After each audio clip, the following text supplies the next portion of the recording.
ঈদে পর্যটকদের পদচারণায় মুখর চৌফলদণ্ডির দৃষ্টিনন্দন সেতু। কক্সবাজারের ঈদগাঁও থেকে এম আবু হেনা সাগরের তথ্যচিত্রে দেখুন বিস্তারিত।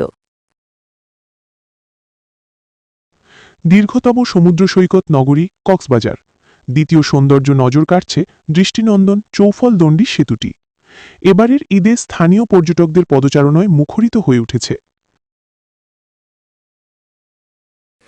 ২২ মার্চ রবিবার বিকেলের সেতু পরিদর্শনকালে দেখা মেলে বিপুল সংখ্যক নারী পুরুষ, তরুণ ও তরুণীদের পদভারে মুখর এ সেতুটি।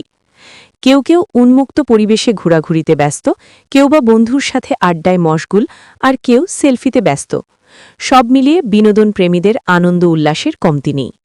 স্থানীয় বা দূর দূরান্ত থেকে আগত পর্যটকে কোণঠাসা সেতুর উপর। নিরাপত্তা ও যানজট নিয়ন্ত্রণে দুজন চৌকিদার দায়িত্ব পালন করার দৃশ্য চোখে পড়েছে। ঈদের প্রথম দিন শনিবার গুটি গুটি বৃষ্টির কারণে ঈদ যাত্রায় লোকজন বাড়ি থেকে তেমনই বের হতে না পারলেও দ্বিতীয় দিন রবিবার ঈদের আনন্দে কলকালিতে মুখরিত হয়ে উঠেছে প্রত্যন্ত পাড়া মহল্লা। ব্যাপক উৎসাহ উদ্দীপনাপূর্ণ পরিবেশে ঈদ আনন্দ উপভোগ করছেন নারী পুরুষসহ শিশু কিশোরেরা।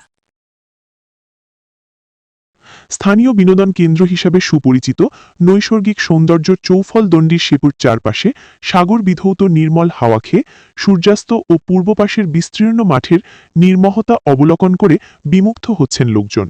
পাশাপাশি উপভোগ করছেন নানান সৌন্দর্যময় দৃশ্যসমূহ। ইরফান নামের এক যুবক জানান, সেতুতে দাঁড়িয়ে সূর্যাস্ত অবলোকন খুবই উপভোগ্য। এ সময় সমুদ্রের ওপর দিয়ে আসা নির্মল বাতাস বিমোহিত করছে। জলরাশি আর নদীর দুই পাশে মায়াবী সবুজ গাছগাছালির চোখ জুড়ানো সৌন্দর্য মন কেড়ে নেয়। ইজি বাইক, মোটরসাইকেল সহ ক্ষুদ্র যানে এখানে আসা সহজ হওয়ায় মানুষ এখানে এসে বিনোদন নিচ্ছেন।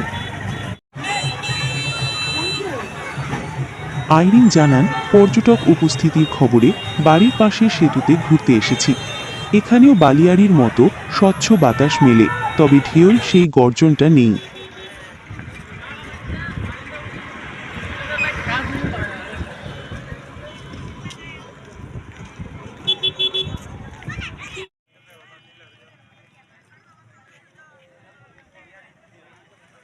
নিউজ ডেস্ক, সারা বাংলা সংবাদ, ঢাকা। সবার আগে সঠিক খবর পেতে সারা বাংলা সংবাদ পেজটিতে লাইক ও ফলো দিয়ে সাথেই থাকুন।